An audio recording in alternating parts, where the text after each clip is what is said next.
I will travel for two reasons, one for business and one for leisure. If I'm checking in for business, I probably want self-service because I've had a long day of travel or I've had a long day of meetings, and actually last thing I want to do, forgive me, is talk to another human being. I'd quite like to put my booking reservation in, check in, go to my room, and probably order room service if I'm travelling for business.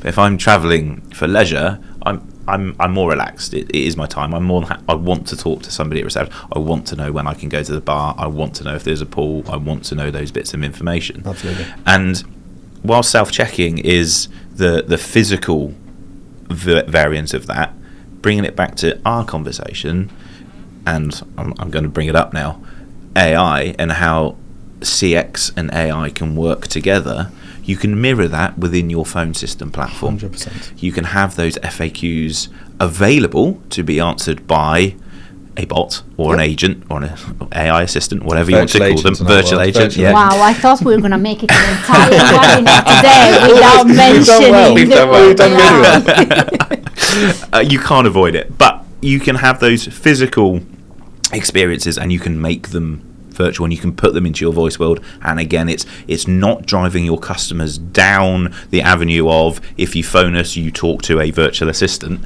You can talk to a virtual assistant, or you can talk to the concierge, the receptionist, the human being, and that is the important thing. Yeah. And as us as an industry have to be very careful in our messaging of AI doesn't replace, it assists. It is alongside, it is a help.